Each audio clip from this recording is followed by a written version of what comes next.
الحمد للہ رب العالمین والصلاة والسلام علی اشرف الانبیاء والمرسلین وعلی آلہ واصحابہ اجمعین۔ قال اللہ تعالی وتبارک فی القرآن المجید والفرقان الحمید۔ بسم اللہ الرحمن الرحیم۔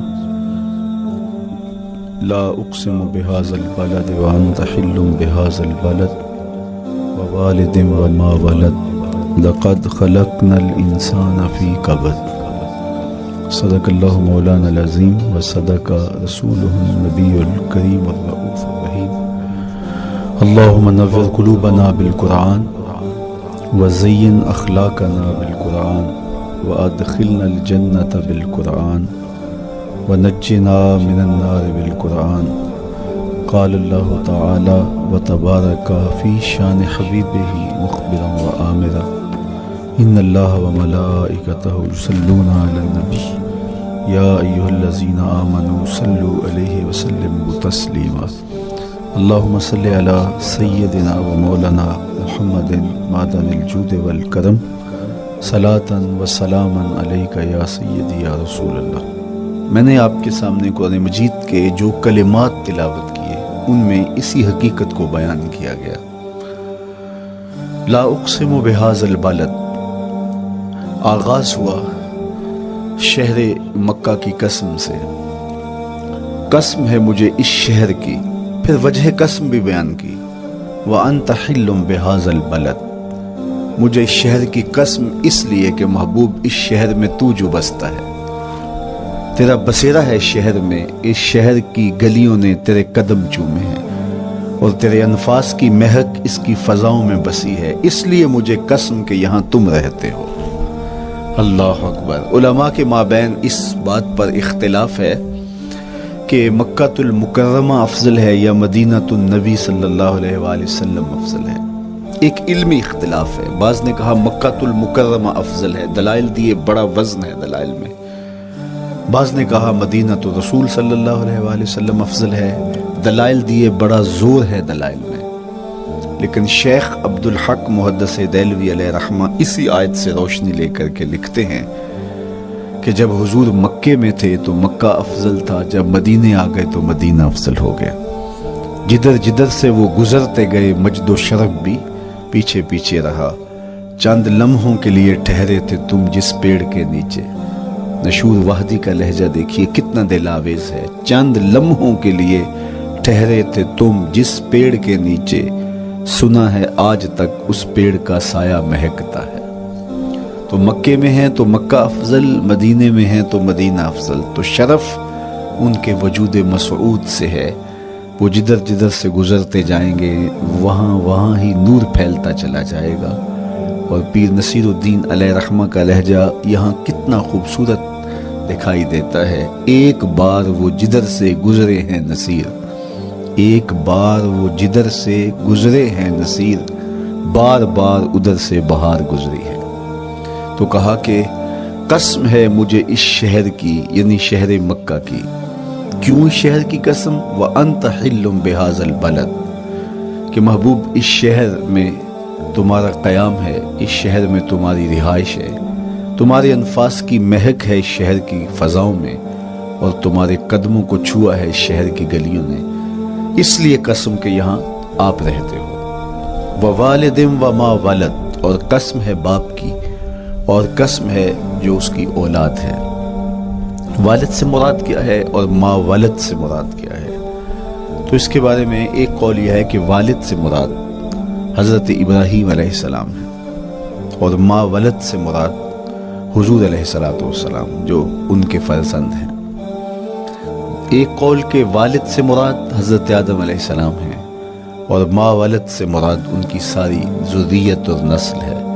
تیسرا قول کہ والد سے مراد حضور علیہ السلام ہیں، اور ما ولد سے مراد حضور علیہ السلام کی ساری امت، حضور علیہ السلام کی ساری آل اطرت، حضور کے اصحاب۔ لیکن علماء نے پہلے قول کو ترجیح دی کہ مکۃ المکرمہ کی قسم کی گئی تو پھر مناسبت بنتی ہے کہ حضرت ابراہیم کا ذکر بھی ہو، تو اس لیے والد سے مراد حضرت ابراہیم ہیں، اور ما ولد سے مراد حضور علیہ الصلوۃ والسلام کی ذات ستودہ صفات ہے۔ تو تین چیزیں ہوئیں جن کی قسم کی گئی۔ سب سے پہلے شہر مکہ کی قسم کی گئی، پھر حضرت ابراہیم علیہ السلام کی قسم کی گئی، اس کے بعد حضور علیہ الصلوۃ والسلام کے مبارک وجود کی قسم کی گئی۔ تین قسمیں کر کے کہا کیا گیا، چونکہ جو خالی ذہن شخص ہو، جب اس کو کوئی بات بیان کی جائے تو قسم سے آغاز نہیں کیا جاتا۔ متردد الذہن کو کوئی بات کرنی ہو تو قسم سے آغاز کیا جاتا ہے، یا پھر آپ جس مضمون کو بیان کرنے جا رہے ہیں وہ اتنا اہم ہے کہ اس کی اہمیت کو اجاگر کرنے کے لیے آپ کو قسم کرنا پڑتی ہے۔ تو یہ جو ماں بعد کا مضمون ہے جس کو میرے رب نے بیان کیا، اس سے قبل ایک نہیں، دو نہیں، تین قسمیں کی، تو پھر کان تو کھڑے ہو گئے، سماعتیں تو بچھ گئیں کہ وہ کون سی شے ہے جس کو بیان کرنا مقصود ہے، اور اس سے قبل قسم پہ قسم کی جا رہی ہے۔ قسم محبوب شہر مکہ کی، قسم محبوب تیرے والد بزرگوار حضرت ابراہیم علیہ السلام کی، اور قسم تیرے پاکیزہ وجود کی۔ اب انسان بالکل سماعتیں بچھا کے منتظر ہے کہ قسم کی کس بات کی جا رہی ہے، کس بات پہ قسمیں ہو رہی ہیں۔ تو جواب آیا، قسم محبوب شہر مکہ کی جس میں آپ رہتے ہو، قسم آپ کے والد بزرگوار حضرت ابراہیم علیہ السلام کی، اور قسم آپ کے پاکیزہ وجود کی۔ لقد خلقنا الانسان فی کبد، ہم نے انسان کو مشقتوں میں رہتا پیدا کیا ہے۔ یعنی انسان کی زندگی کے اندر مشقتیں، مشکلیں، آلام، مصائب، حالات کی تلخیاں، سخت مراحل، یہ اس کی زندگی کا حصہ ہے، اور ہم نے اس کو ڈیزائن اس طرح کیا ہے کہ یہ ان ساری مشکلات سے نہ بردآزما ہوگا اور حالات کی تلخیوں کا مقابلہ کرے گا، اور خیر و شر کے ساتھ ساری زندگی اس کا تعلق رہے گا۔ تو یہ اگر سخت جان ہوا تو زندگی میں کامیاب اور بامراد ہوا، اور اگر یہ کمزور ہوا تو پیچھے رہ جائے گا۔ اور اس کے لیے جو قسمیں کی ہیں وہ تین ہیں۔ قسم کا اور جواب قسم کا تعلق ہوتا ہے، یعنی جس پہ قسم کی جا رہی ہے تو جو قسم کی جا رہی ہے اس کا کوئی آپس میں تعلق ہوگا۔ جب پھولوں کا ذکر کریں گے تو پھر اس کے متعلقات ہی بعد میں بیان کریں گے۔ کسی نے کہا تھا جنگل میں کوئی مے خار مرا ہے، جنگل میں کوئی مے خار مرا ہے، اسے انگور کے پتوں کا کفن دو۔ میاں جنگل میں مرنے والے شخص کو کسی اور درخت کے پتوں کا بھی تو کفن دیا جا سکتا ہے، لیکن صاحب مرنے والا مے خار ہے، اور شراب کشید کی جاتی ہے انگور سے، تو اس کو تو ٹھنڈ تب بھی پڑے گی کہ انگور کے پتوں کا کفن دیا جائے۔ تو مناسبات ہوتی ہیں۔ تو اب جب قسم کی گئی تو قسم تین چیزوں کی گئی، اور اس کی جواب قسم سے مناسبت کیا بنتی تھی؟ انسان کو مشقتوں میں رہتا پیدا کیا گیا، حالات کی تلخیوں سے گزرتا ہے، سخت تربیتی مراحل سے اس کو گزرنا پڑتا ہے۔ تو اس چیز کو بیان کرنے سے قبل تین قسمیں کی گئی۔ پہلی قسم میرے حضور کے پاکیزہ شہر کی، مکہ المکرمہ کی، اس لیے کہ مکہ المکرمہ میں دیکھ لیجئے کہ صحابہ اور حضور کے ماننے والوں نے کیسے تلخ زندگی کاٹی۔ شجر اسلام ثمر بار ہوا تو ہمیں تو یہ کھلے ہوئے پھول دکھائی دیتے ہیں، لیکن ہم نہیں بھول سکتے کہ بلال حبشی کی پیٹھ پہ کیسے کوڑے برسے اور احد احد کیسے پکارتے رہے۔ تو ہم اس منظر کو دیکھیں، مکہ کے ان حالات کو دیکھیں، تو اس لیے قسم کی مکے کی، اور پھر حضرت ابراہیم علیہ السلام کی قسم کی، چونکہ حضرت ابراہیم نے جس قدر اذیتوں سے گزر کر کے، مصائب آلام کا سامنا کر کے، حالات کی تلخیوں کا مقابلہ کر کے اپنا راستہ بنایا اور اپنے رب کی رضا پائی، وہ تاریخ کا ایک انوکھا باب ہے۔ اس سے بڑھ کر کیا ہوگا کہ جلتی ہوئی آگ میں چھلانگ لگا دی رب کے حکم کی تعمیل میں، بیٹے کی گردن پہ چھری رکھ دی۔ یہ تماشا لب بام نہیں تھا، منا کی وادی میں وہ انوکھا واقعہ رقم ہوا کہ آج بھی تاریخ انگشت بدندہ ہے کیا ایک باپ، اور وہ اس بیٹے کو ذبح کرنے کے لیے آمادہ ہو گیا جو اس کی آنکھوں کا نور ہے اور دل کا قرار ہے۔ رب سے مانگ مانگ کے لیا، لیکن تعمیل ارشاد میں اس بیٹے کی گردن پہ چھری رکھنے کے لیے باپ تیار ہو جاتا ہے اور اس کو ذبح کرنے کے لیے آمادہ ہو جاتا ہے، حتیٰ کہ بیٹے کو لٹا لیتا ہے اور ہاتھ میں چھری پکڑ کے بیٹے کی گردن پہ رکھ کے پوری ہمت کے ساتھ جب چھری چلاتا ہے تو آواز آتی ہے فلما اسلم وتلہ للجبین ونادیناہ ان یا ابراہیم قد صدقت الرؤیا انا کذالک نجزی المحسنین۔ ابراہیم بس کرو، تم نے واقعی خواب پورا کر دکھایا۔ اپنی بیوی کو، اپنے نو مولود بچے کو وادی غیر ذی زرع میں چھوڑ آنا، جہاں کچھ بھی میسر نہیں تھا، یہاں آپ کو آپ کے ماں باپ چھوڑ کے جاتے ہیں، ایک خوبصورت آسودہ ماحول ہے، اور آپ کو جس مقصد کے لیے چھوڑ کے جا رہے ہیں تو وہ مقصد بھی آپ کی اور ان کے پیش نظر ہے، لیکن اس کے باوجود بھی جو ہے وہ آنکھیں نم ہو جاتی ہوں گی کہ ہم اپنی اولاد کو یہاں چھوڑ کے جا رہے ہیں، جبکہ ایک محفوظ پناہ گاہ میں آپ کو چھوڑ کے گئے۔ آپ کی تربیت کرنے والا ایک جو ہے وہ توانا طبقہ اور ایک توانا جو ہے وہ سٹاف موجود ہے جو آپ کی فکری، ذہنی، بدنی تربیت کے لیے کوشاں ہیں، لیکن اس کے باوجود بھی والدین محسوس کرتے ہیں لیکن اپنے نو مولود بچے کو وہاں چھوڑ کے جانا جہاں آب و دانہ بھی میسر نہیں تھا۔ مورخ اسلام فی جلندری نے اس وادی کا نقشہ کھینچتے ہوئے کہا، وہ وادی جس میں وحشت بھی قدم رکھتی تھی ڈر ڈر کے، جہاں پھرتے تھے آوارہ تھپیڑے بادے سر سر کے، جہاں پر گھاس اگتی تھی، جہاں نہ پھول کھلتے تھے، مگر وہ سرزمین تھی آسماں بھی جھک کے ملتے تھے۔ تو اس وادی میں چھوڑ کے آنا، حضرت ابراہیم نے جو امتحانات دیے، اس لیے ان کی قسم کی، چونکہ جواب قسم کا تعلق بنتا ہے تو قسم ابراہیم کے پاکیزہ وجود کی کہ جنہوں نے دکھ سہے، تکالیف آلام گوارا کی، لیکن پائے ثبات میں لغزش نہیں آنے دی۔ تیسری قسم میرے حضور کے پاکیزہ وجود کی فرمایا جتنے دکھ مجھے دیے گئے، جتنی اذیتیں مجھے پہنچائی گئی، اتنی کسی کو نہیں دی گئی۔ پیدا ہوئے تو حضور کے باپ کا سایہ سر پہ نہیں تھا، پھر اس کے بعد حضور مختلف مراحل سے گزرے۔ 6 سال کی عمر میں ماں کا انتقال ہو گیا۔ جب راہ حق میں لوگوں کو دعوت رشد و ہدایت دینے نکلے تو جو لوگوں کے رویے تھے اور جو اذیتیں لوگوں نے پہنچائیں وہ ایک الگ باب ہے۔ مکے کی گلیوں سے لے کے طائف کے بازاروں تک جن اذیتوں سے میرے حضور گزرے، ام المومنین سیدہ عائشہ رضی اللہ تعالیٰ عنہ فرماتی ہیں، ایک دن حضور کی بارگاہ میں حاضری تھی تو ہم نے عرض کیا، حضور کیا احد کے دن سے سخت دن بھی زندگی میں کبھی گزرا ہے؟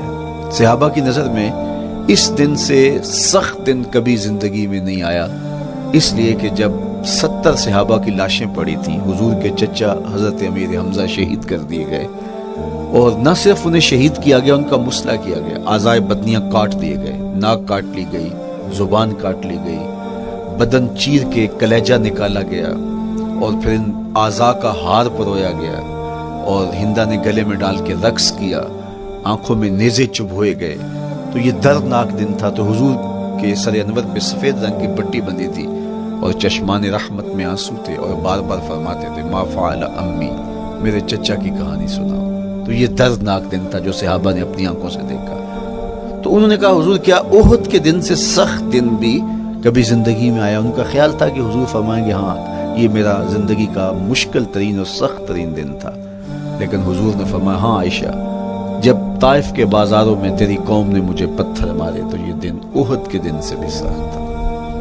حضور ان کے 3 سرداروں کے پاس پیغام حق لے کے گئے، لیکن انہوں نے آگے سے جو رویہ اختیار کیا وہ اتنا اذیت ناک تھا۔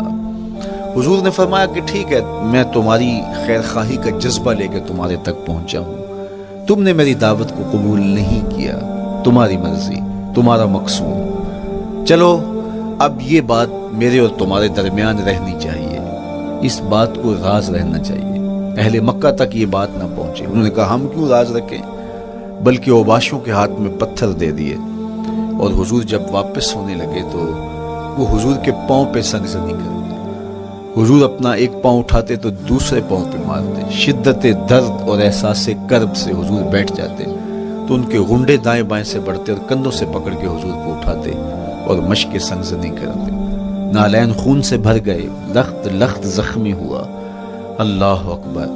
کیا دردناک لمحے تھے، کیا تکلیف بری گھڑیاں تھی۔ تو کہا کہ جب طائف کے بازاروں میں تیری قوم نے مجھے پتھر مارے تو یہ دن احد کے دن سے بھی سخت تھا۔ اچھا، جب حضور پر اس طرح آلام و مصائب ٹوٹ پڑے تو حضور کے ساتھ جو صحابہ تھے انہوں نے کہا حضور ان کے لیے بد دعا کر دیجئے۔ تو میرے حضور بولے میں رحمت بن کے آیا ہوں، میں رحمت بن کے آیا ہوں۔ اللہ اکبر۔ ان کا تقاضا پہم بڑا تو حضور کے ہاتھ اٹھ گئے، اور پھر حضور نے جو کہا سنیے، اللہم اہد قومی فإنہم لا یعقلون۔ اے اللہ میری قوم کو ہدایت دے دے، یہ مجھے جانتے نہیں، اگر جانتے تو ان کا میرے ساتھ یہ رویہ نہ ہوتا۔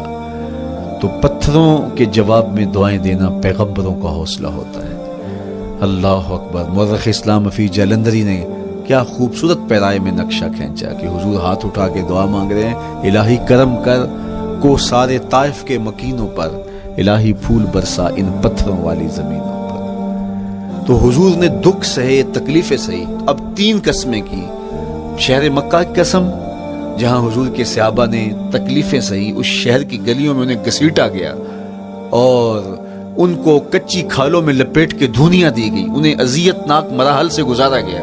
حضرت ابراہیم مشکل سے مشکل زندگی کاٹی اور رب کی رضا جوئی کے لیے کوشاں رہے، اور میرے حضور نے سخت ترین اذیتوں، مقاومتوں، مخالفتوں اور تکلیفوں کا سامنا کیا۔ تو ان 3 چیزوں کا حوالہ دے کر، ان 3 چیزوں کی قسم کر کے اب انسان کو بتایا جا رہا ہے کہ تم مشکلات سے تمہیں گزرنا پڑے گا، حالات کی تلخیاں تمہیں سہنی پڑیں گی۔ کسی مرتبے تک پہنچنے کے لیے تمہیں پھر تکلیفوں کی راہ اختیار کرنی پڑے گی۔ تم کون ہوتے ہو؟ میرا محبوب ہو تو تکلیفیں وہ بھی اٹھائے، 2 جہاں کا مالک ہو اور طائف کے بازاروں میں اس کے پاؤں پہ بھی پتھر پڑیں، اور کونین کا سردار ہو اور ان کے اوپر اوجری ڈال دی جائے، کائنات کا مالک ہو اور ان کو مکے کی گلیوں کے اندر ان کے گلے میں عقبہ بن ابی معیط کپڑا ڈالے اور تاؤ دے، تو کیا ان مشکلات سے تم بچ سکتے ہو؟ جب تم کسی منزل تک پہنچنا چاہتے ہو تو پھر یہ حوالے ماضی کے دیکھ لو، 3 قسمیں کر کے اس حقیقت کو بیان کیا۔ ابراہیم علیہ السلام کے وجود کو دیکھ لو، حضرت مصطفیٰ کریم علیہ السلام کی ذات ستودہ صفات کو دیکھ لو، اور مکے کی گلیوں میں صحابہ کے ساتھ جو ظلم اور جبر ہوئے اور انہوں نے جو مصیبتیں اور مشقتیں کاٹی وہ ساری دیکھ لو۔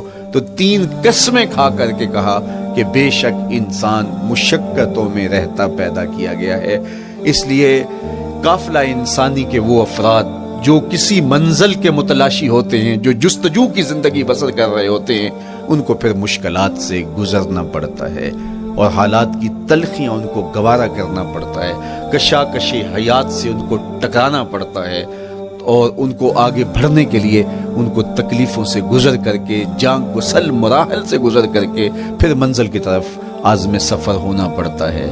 کیا میں نے اس خاکدان سے کنارہ جہاں رزق کا نام ہے آب و دانہ، پلٹنا جھپٹنا جھپٹ کر پلٹنا لہو گرم رکھنے کا ہے ایک بہانہ، پرندوں کی دنیا کا درویش ہوں میں کہ شاہی بناتا نہیں آشیان۔ تو زندگی مشکل مراحل سے گزر جانے کا نام ہے۔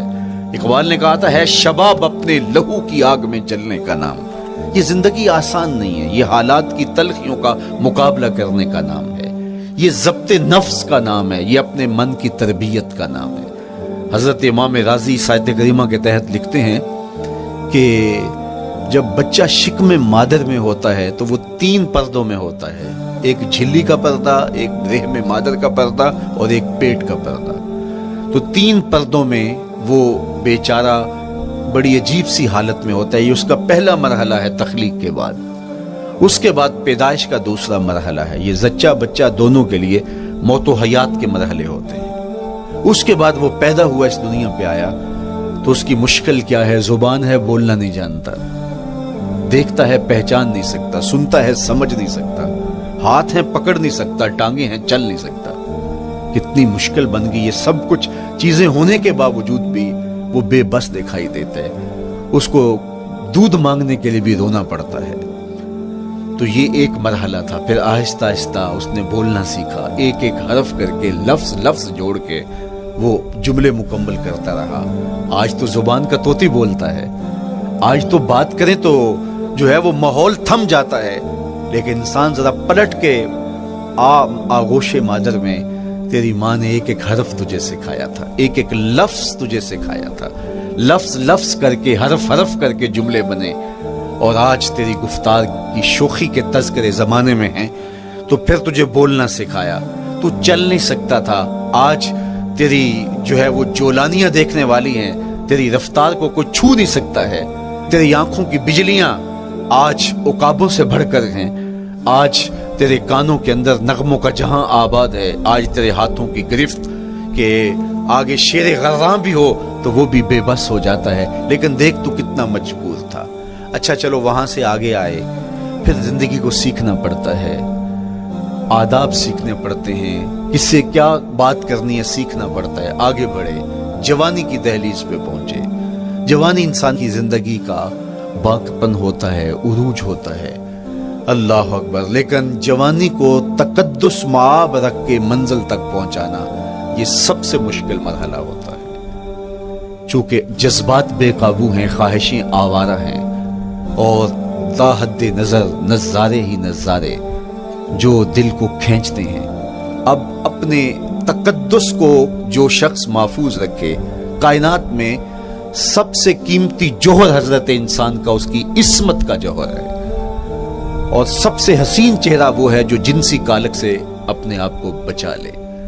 تو جوانی ہو، باقپن ہو، اور پھر اپنی خواہشات کو بے قابو نہ ہونے دیا جائے، سب سے مشکل مرحلہ پوری زندگی میں یہ آتا ہے۔ کسی نے کہا تھا کتاب زیست کا ایک اور باب بیت گیا، شباب بیت گیا، ایک عذاب بیت گیا۔ تو شباب کا ختم ہونا اور اس کو خیریت سے منزل تک پہنچنا، یہ کتنا بڑا مشکل مرحلہ ہوتا ہے، جس کا جوانی میں باطن کا چہرہ مسخ ہو جاتا ہے اور جنسی کالک سے جو چہرہ آلودہ ہو جاتا ہے، اس کا عفت کا دامن داغدار ہو جاتا ہے۔ تو اس لیے وہ چہرہ تاباں ہے، وہ چہرہ روشن ہے، وہ چہرہ منور ہے جو اپنے آپ کو کالک نہیں لگنے دیتا اور اپنی عصمت کی حفاظت کرتا ہے۔ میرے حضور نے بھی ارشاد فرمایا، سبعۃ یظلھم اللہ تعالی فی ظلہ یوم لا ظل الا ظلہ، 7 اشخاص ایسے ہیں قیامت کے دن جب کوئی سایہ نہیں ہوگا، اللہ ان کو اپنے عرش کا سایہ عطا کرے گا۔ ان میں سے پہلا شخص امام عادل، عادل حکمران، دوسرا شخص وشاب نشأ فی عبادت اللہ، وہ جوان جس کی جوانی اللہ کی عبادت میں بسر ہوئی، تیسرا وہ شخص ورجل قلبہ معلق بالمساجد، وہ شخص جس کا دل مسجد میں لگتا ہے، مسجد میں جمتا ہے، اور چوتھا شخص ورجل دعته امرأة ذات منصب وجمال فقال انی اخاف اللہ، وہ شخص جس کو دعوت گناہ ملی اور حسن قدموں میں بچھنے کے لیے بےتاب ہوا، اور اس نے کیا کہا، انی اخاف اللہ، میں اللہ سے ڈرتا ہوں، میرا اللہ مجھے دیکھ رہا ہے۔ میرے حضور نے فرمایا قیامت کے دن جب کوئی سایہ نہیں ہوگا، اللہ اس کے اوپر اپنے عرش کا سایہ تان دے، جو اپنی عصمت کے جوہر کو بچا گیا۔ تو یہ ایک مشکل مرحلہ تھا، اپنی جوانی کے تقدس کی حفاظت کرنا۔ میرے حضور نے ارشاد فرمایا، انا حبیب اللہ، میں اللہ کا حبیب ہوں۔ جو جوان جوانی میں توبہ کرتا ہے وہ بھی اللہ کا حبیب ہے۔ کتنا بڑا اعزاز ہے اور کتنا بڑا کمال ہے جو شخص کو ملتا ہے جو جوانی میں اپنی عصمت کے تقدس کی حفاظت کرتا ہے، اپنی آبرو پہ پہرا دیتا ہے، اپنی نظروں کی حفاظت کرتا ہے، اپنی سوچوں کو آوارہ نہیں ہونے دیتا، اپنے خیالوں کو بھٹکنے نہیں دیتا، اپنی خواہشات کو بے قابو نہیں ہونے دیتا۔ تو یہ مشکل ترین لمحہ تھا۔ اس کے بعد امام راضی کہتے ہیں اب شادی کا مرحلہ ہوا، تو پہلے خود اپنی ذمہ داری تھی، اب کسی کا بوجھ بھی اٹھانا پڑا، یہ اگلی مشکل آ پڑی۔ پھر بچے ہوئے تو پھر اپنی زندگی تو ختم ہو گئی، پھر ساری زندگی، پھر بڑھاپے میں چلے جائیں، ارذل العمر تک چلے جائیں، یہ ساری زندگی مشکلات مشکلات۔ لقد خلقنا الانسان فی کبد، تو ہمیں عملی طور پہ مشکلات کے مقابلے کے لیے تیار ہونا چاہیے۔ دیکھیے ہم جب شکار کرنے جاتے ہیں اور وہ خطرناک جنگل ہو جس میں شیر، بھیڑی اور دیگر جانور بھی ہوں، تو پھر ہم حفظ ما تقدم کے طور پہ سب کچھ ساتھ لے کے جاتے ہیں اور اس انداز سے جاتے ہیں کہ ہمارے اوپر اگر کوئی حملہ ہو تو بچاؤ کی یہ تدبیر ہو۔ تو ہم عملی طور پہ اس کے لیے خود تیار ہوتے ہیں، تو پھر کوئی ہونے والا حملہ غیر متوقع نہیں ہوتا اور ہم اس کے لیے اپنے آپ کو مستعد اور فعال پاتے ہیں۔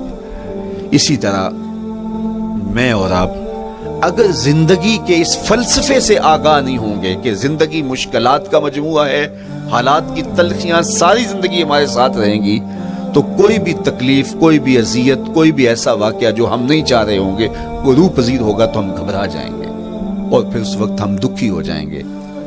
اس لیے ہمیں یہ قرآن نے سکھایا ہے کہ تم عملی طور پہ زندگی کی سختیوں کا مقابلہ کرنے کے لیے آمادہ اور تیار ہو جاؤ۔ قرآن مجید میں جو صبر کا لفظ ہے اس کا مفہوم یہ ہے کہ حالات کی جو تلخیاں تمہارے اوپر آتی ہیں، وہ غربت بھی ہو سکتی ہے، وہ بیماری بھی ہو سکتی ہے، وہ لوگوں کی عداوت اور دشمنی بھی ہو سکتی ہے، وہ اور بہت ساری چیزیں ہوتی ہیں، وہ جنگوں کی حالت کا بپا ہو جانا اور تمہارا دشمنوں کے نرغے میں گر جانا، یہ سب کچھ ہو سکتا ہے۔ تو اس کے اوپر استقامت کے ساتھ تم کھڑے رہو اور تم ان کو برداشت کرنے کی اپنے اندر ہمت اور حوصلہ رکھو، تو پھر وہ تمہارا صبر ہوگا، اور یہ قوت اگر تمہارے اندر پیدا ہو جاتی ہے تو پھر تمہاری زندگی آسان اور سوکھی ہو جاتی ہے۔ لیکن اگر یہ دولت تمہیں نصیب نہیں ہوتی تو پھر ساری زندگی دکھوں اور شکموں سے بھری رہتی ہے۔ اس لیے ہمیں یہ چیز سیکھ لینی چاہیے کہ زندگی نام ہی مشکلات سے نبرد آزما رہنے کا ہے۔ عملی طور پہ ہم دیکھو، ہمیں پتہ ہے سردی آ رہی ہے تو اس کا ہم پہلے انتظام کرتے ہیں، تو سردی ہمیں دکھی نہیں پھر کرتی، ہم سردی سے بھی لطف لیتے ہیں، موسم برسات سے بھی مزہ لیتے ہیں، اور گرمی سے بھی ہم ایک حاص حاصل کر لیتے ہیں اگر ہم اس کو جو ہے اس کے لیے عملی طور پہ اپنے آپ کو تیار کر لیں۔ لیکن اگر ہم اس کے لیے تیاری نہیں کریں گے تو سوائے گھبراہٹ کے اور کچھ نہیں ہوگا۔ تو مجھے اور آپ کو عملاً اپنے آپ کو اس بات کے لیے آمادہ کرنا پڑے گا کہ زندگی ان حالات کی تلخیوں سے ٹکرانے کا نام ہے، اور ساری زندگی ہمیں ان مراحل سے گزرتے رہنا پڑے گا۔ اور قرآن نے جو ہے وہ 3 قسمیں کر کے، اور 3 قسمیں بھی شہر مکہ کی اور محبوب کریم کے پاکیزہ وجود اور جناب ابراہیم علیہ السلام کی، تاکہ تمہیں پتہ چلے جب ان کو بھی ان مراحل سے گزرنا پڑا میں اور آپ کیا بیچتے ہیں۔ اس لیے ہمیں اپنی زندگی کو ان راہوں پہ ڈالتے ہوئے صبر اور استقامت، اب صبر اور استقامت کی دولت ہمیں کیسے نصیب ہوگی، یہ دولت کس طرح، یہ قوت راسخہ ہمارے اندر کیسے پیدا ہوگی، اور کس طرح ہمارے من کے اندر یہ چیزیں سمائے گی۔ اللہ تعالیٰ کی خشیت، اس پر توکل، اس پر بھروسہ، اور اللہ تعالیٰ جل شانہ کی طرف سے ہر کام کے ہونے کا یقین ہمارے اندر یہ استقامت اور یہ حوصلہ پیدا کرتی ہے یہ چیز۔ اس لیے مجھے اور آپ کو اپنی پوری زندگی میں اس عمل سے گزر کر کے اپنے آپ کو مضبوط ترین صورتحال میں لا کے کھڑا کرنا پڑے گا، اور یہی زندگی کا جمال ہے۔ تو اب پھر دیکھیے قرآن کیا کہہ رہا ہے، لا اقسم بہذا البلد وانت حل بہذا البلد ووالد وما ولد، 3 قسمیں کی۔ اس کے بعد ارشاد فرمایا لقد خلقنا الانسان فی کبد، ہم نے انسان کو مشکلوں میں، مصائب میں، آلام میں رہتا ہوا پیدا کیا۔ کہتے ہیں جب حضرت انسان کی تخلیق ہوئی تو اس کا خمیر جب گویا جا رہا تھا تو اس کے اوپر 39 دن تک آزمائشوں کی، دکھوں کی، تکلیفوں کی بارش ہوئی، اور ایک دن خوشیوں اور مسرتوں کا می برسا۔ تو انسان کی زندگی کے اندر حالات سے ٹکرانا اور دکھوں کو سہنا اور دکھوں سے مقابلہ کرنا یہ سیکھنا پڑے گا، اور جب انسان اس کو عملی طور پر سیکھ جائے گا تو پھر زندگی کا جمال اور زندگی کا حسن نصیب ہوگا۔ دوسری بات، ہمیں اپنی زندگی میں 7 چیزوں کو اپنا اصول بنا لینا چاہیے، اور یہ 7 چیزیں وہ ہیں جو ہماری زندگی کو ایک خوبصورت سانچے میں ڈھال کر کے ہمیں ایک پاکیزہ اور ستھرا انسان بنا دیتی ہے۔ پہلی چیز، التمسک بکتاب اللہ، اللہ کی کتاب سے جڑ جانا، وابستہ ہو جانا۔ جب ہم کتاب اللہ سے وابستہ ہو جائیں تو پھر ہمارے باطن کی اور نفس کی تربیت ہوتی ہے، اور پھر ہم وہ مطلوب انسان بنتے ہیں جو ہمارا رب ہم سے تقاضا کرتا ہے۔ تو اس لیے ہمیں اپنی زندگی میں اس چیز کو لازم کر لینا چاہیے کہ ہمارا کوئی بھی دن قرآن مجید کی تلاوت کے بغیر نہ گزرے۔ اپنے دن کا آغاز قرآن مجید کی تلاوت سے کیجیے۔ سورہ یاسین سے جو اپنے دن کا آغاز کرتا ہے، سارا دن اللہ کی امان میں رہتا ہے، اس کی حفاظت میں رہتا ہے۔ اور اپنی شب کا آغاز سونے سے پہلے سورہ الملک کی تلاوت کریں، آپ ساری شب اللہ کی امان میں، اس کی حفاظت میں رہیں گے۔ اور قرآن مجید کو سمجھ کر اس کے مفاہیم و مطالب کے ساتھ ایک رکوع کم از کم پوری زندگی، اپنی زندگی کے نصاب میں آپ کتنا وقت مختلف امور کے لیے سر انجام دیتے ہیں۔ یہ کتاب انسانی ہدایت کے لیے، انسانی تربیت کے لیے، اس سے کوئی اور بہتر اور مؤثر جو ہے وہ نصاب نہیں ہو سکتا ہے۔ انسان سازی کا بہترین ذریعہ ہے یہ کتاب، اور اس کتاب کے ذریعے سے جو ہے وہ انسان پستیوں سے اٹھ کے بلندیوں تک جا پہنچتا ہے۔ اقبال نے تو کہا کہ گر تمی خواہی مسلمان زیستن، نیست ممکن جز بقرآن زیستن۔ اگر تو مسلمان بن کے جینا چاہتا ہے تو قرآن کے بغیر ایک قدم بھی نہیں چل سکتا۔ تو آگے چل کے اسی نظم میں کہا کہ فاش می گوئم آنکھ در دل مزمرست، این کتاب نیست چیزیں دیگرست۔ اگر میں کھل کے بیان کر دوں جو میرے سینے میں چھپا ہے تو میں تجھے بتا دوں کھل کے یہ کتاب نہیں، یہ کوئی اور ہی شے ہے۔ کن لوگوں کو کہاں سے اٹھایا اور یہ کتاب کہاں تک لے گئی، جو باہمی جنگ و جدل میں الجھے ہوئے تھے اور حرف شناس بھی نہیں تھے، جو سواد آشنا بھی نہیں تھے، پھر انہوں نے جو ہے وہ روما کی سلطنت بھی الٹ کے رکھ دی۔ یہ کرشمہ تھا اس کتاب کا جس نے زندگی کا جمال ان کی روحوں کے اندر پیدا کر دیا۔ تو میں اور آپ اپنی زندگی میں قرآن مجید سے کبھی بھی دور نہ ہوں، روزانہ کی بنیاد پہ آپ تلاوت کلام مجید اپنی زندگی میں شامل رکھیں۔ انشاءاللہ اس کے اجالے دنیا میں اور آخرت میں آپ اپنی آنکھوں سے مشاہدہ کریں گے۔ حضرت امام احمد بن حنبل فرماتے ہیں، میں نے رب سے کہا کہ مجھے اپنا قرب عطا کر، آواز آئی میرا قرب چاہتے ہو تو قرآن پڑھا کر۔ یہ رب کی قربت کی بھی ضمانت ہے اور ضبط نفس اور باطن کی تربیت کا بھی ذریعہ ہے۔ اچھا، دوسری بات، والاقتداء بسنت رسول اللہ صلی اللہ علیہ وآلہ وسلم۔ ہمارے لیے بہترین نمونہ ہمارے حضور علیہ الصلوۃ والسلام کی زندگی ہے، حضور کے دیا ہوا نظام حیات ہے جس پر حضور نے خود عمل کر کے دکھایا۔ میرا عشق رسول، میری محبت رسول اس بات کا تقاضا کرتی ہے کہ میں ان کے طریقہ حیات کے مطابق اپنی زندگی گزاروں۔ اسلام دعوے کی بات نہیں کرتا، دلیل ہم سے مانگتا ہے۔ آج میں کہتا ہوں میں عاشق رسول ہوں، اور اتنا بڑا عاشق رسول ہوں کہ میرے جیسا زمانے میں دوسرا کوئی نہیں۔ میرے جذبات ایسے دکھائی دیتے ہیں، آسمان کو چیر دوں گا اور زمین کو پھاڑ دوں گا، لیکن ہمسایوں کے ساتھ میرا سلوک بتاتا ہے کہ میں عاشق رسول نہیں ہوں۔ دوستوں کے ساتھ میرا رویہ بتاتا ہے کہ میں عاشق رسول نہیں ہوں۔ میں کسی سے وعدہ کرتا ہوں اور پھر اس پہ پورا نہیں اتر پاتا، تو صاحب پھر آپ عاشق رسول نہیں ہیں، آپ کچھ اور ہیں۔ عشق رسول تو یہ ہے کہ میرے محبوب علیہ السلام نے کسی سے عہد کیا ہے کہ تمہارے آنے تک میں یہاں کھڑا ہوں، اور وہ جا کے بھول جاتا ہے، اور میرے حضور 3 دن وہاں منتظر رہتے ہیں۔ وہ اچانک گزرا اور دیکھا تو حضور علیہ السلام کھڑے ہیں، تو خود پریشان ہوا، صرف اتنی بات اسے کہی، صاحب تو نے مجھے مشکل میں ڈال دیا، تو نے مجھے مشقت میں ڈال دیا۔ عہد کیا ہے تو پھر اس کی پاسداری نبھا کے دکھائی۔ اللہ اکبر! میں اگر حضور سے محبت کرنے والا ہوں تو میرا رویہ بتائے کہ میں عاشق رسول ہوں۔ میری زبان پر جھوٹ نہیں بول سکتی۔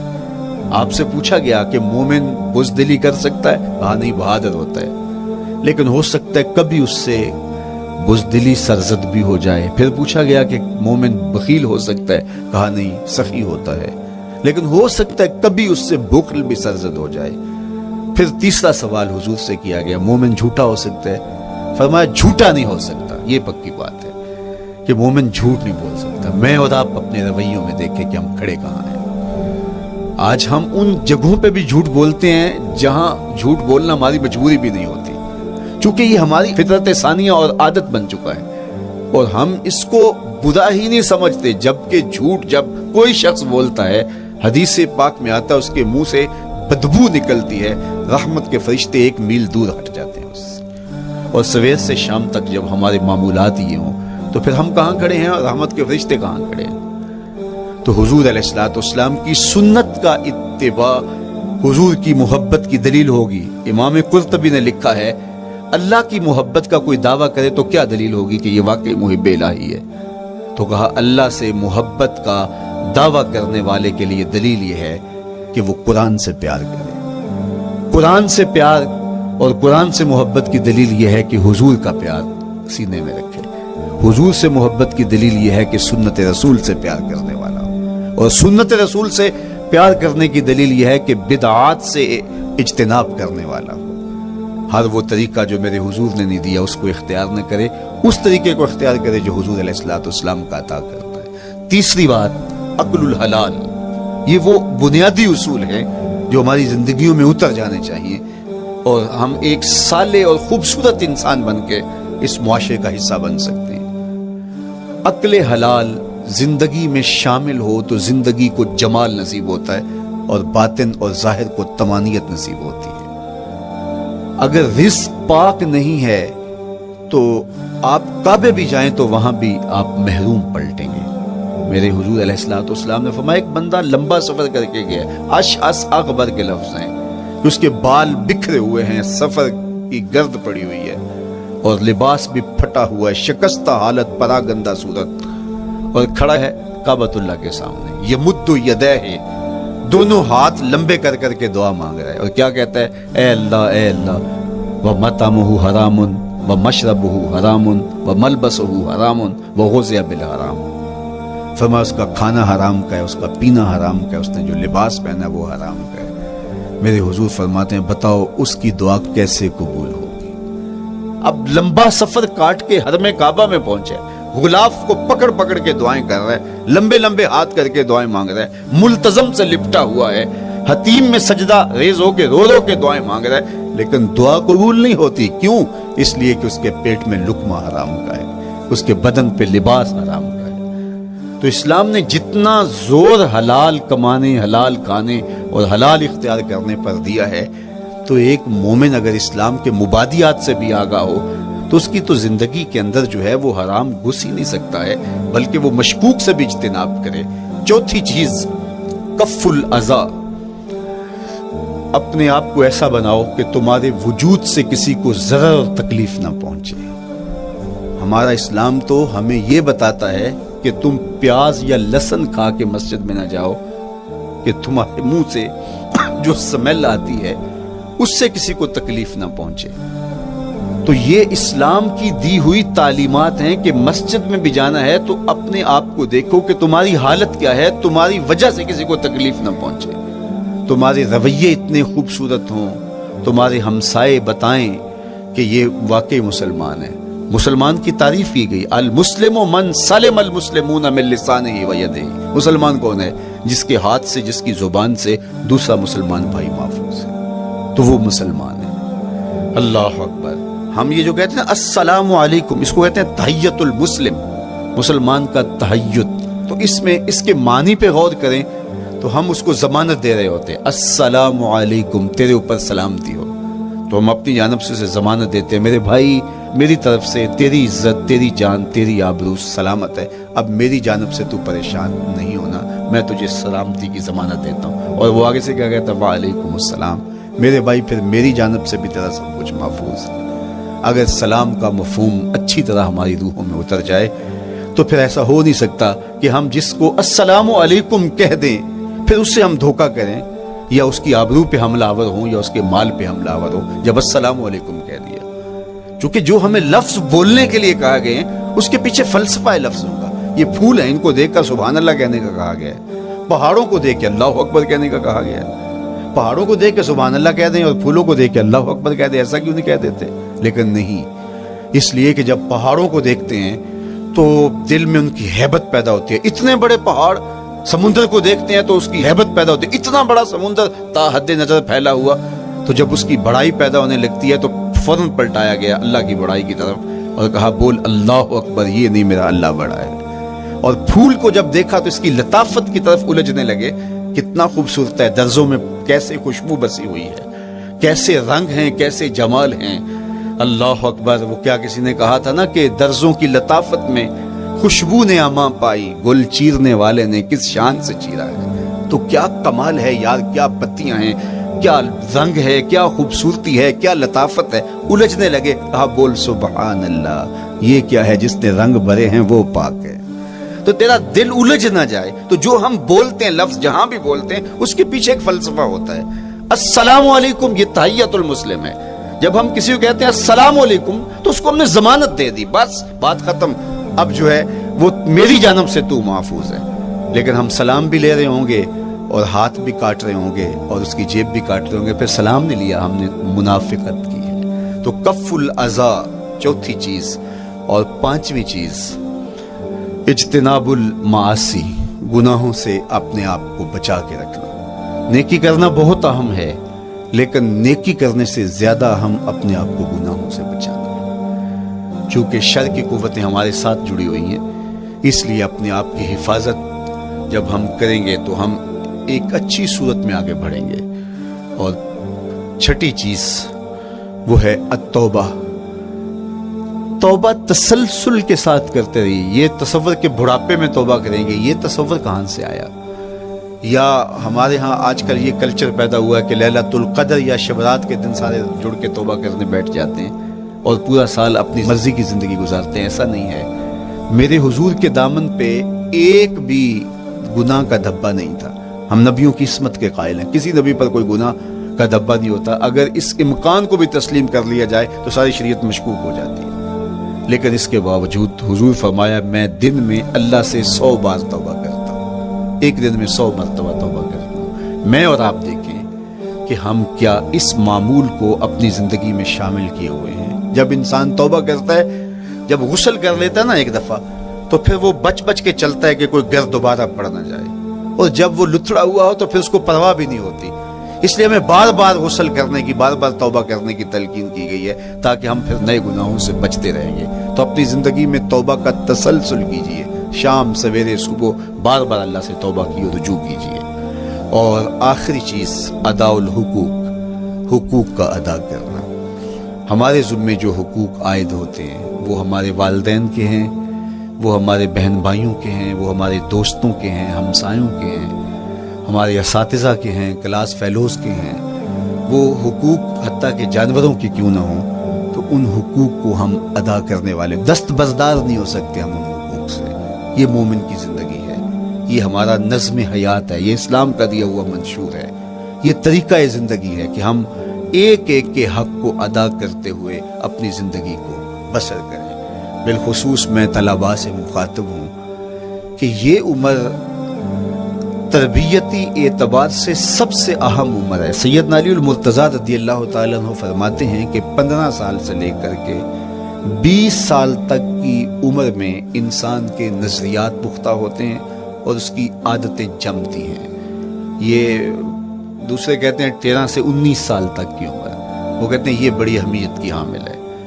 تو 13 سے 19 سال یا 15 سے 20 سال تک کی عمر, بعض کا تو ہوتا ہے کہ ابھی بچے ہیں, ماں باپ بھی سستی کرتے ہیں کہ ان کو تہجد کا عادی اب کیوں بنائیں, ابھی تو یہ بچے ہیں, ان کو ان چیزوں سے چھوٹی چھوٹی چیزوں کا عادی اب کیوں بنائیں. جب بڑے ہوں گے, سمجھدار ہوں گے, ذمہ داریوں کا بوجھ آئے گا, سب کچھ کر لیں گے. تو پھر اس وقت کرنا مشکل ہوتا ہے, پھر کر نہیں پاتا بندہ. تو جو سیکھنا ہے, جو عادتیں پختہ کرنی ہے, وہ اسی زندگی میں ہوتی ہے. تو یہ آپ کا ایک موقع ہے, آپ کا کوئی ایک ماحول فراہم ہوا ہے. آپ کے ہمسائے آپ کے کلاس فیلوز ہیں جو آپ کے ساتھ کمرے میں رہ رہے ہیں. ہمسائیگی کے حقوق ادا کرنے کا جو انداز ہے وہ یہاں ہی سیکھیے اور اپنے اندر اس کو متحقق کیجیے اور پختہ کیجیے. اسی طرح اپنے گفتگو کے لہجوں میں شائستگی, اپنے انداز کے اندر خوبصورتی اور اپنے رویوں کے اندر جمال پیدا کرنے کی کوشش کریں. اپنے آپ کو مؤثر بنائیں اور شریعت کے بتائے ہوئے اصول اور ضابطوں کے مطابق آپ جب زندگی کے چند دن گزار لیں گے پھر زندگی گزارنے کا نشہ آنے لگ جائے گا. چونکہ جب ہم اپنی خواہش کی زندگی گزارتے ہیں تو پھر ہم خود بے چین اور مضطرب ہوتے ہیں, اس لیے کہ ہمیں اس طرح زندگی گزارنی چاہیے جس طرح ہمارے رب نے ہمیں بتایا ہے.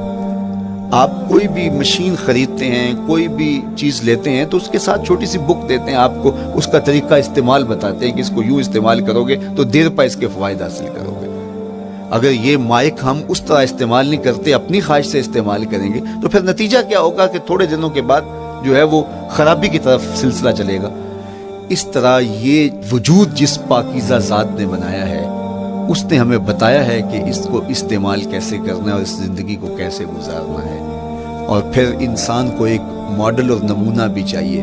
تو کہا نمونہ دیکھنا ہے تو محمد عربی کی ذات دیکھ لو, ادھر دیکھتے جاؤ اور زندگی گزارتے جاؤ. دیکھنا تمہاری زندگی کتنی خوبصورت اور کتنی پروقار گزرتی ہے۔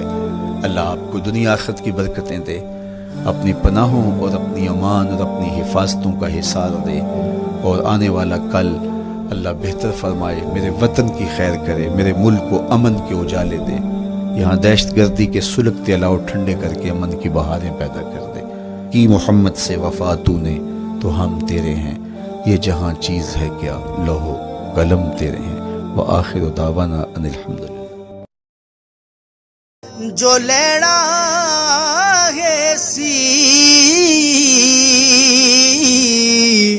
تے لکھیا وچ نصیباں، بے پرواہ نال محمد، زور نہ اساں غریباں، بے پرواہ نال محمد، زور نہ اساں غریباں، تے جس دل دے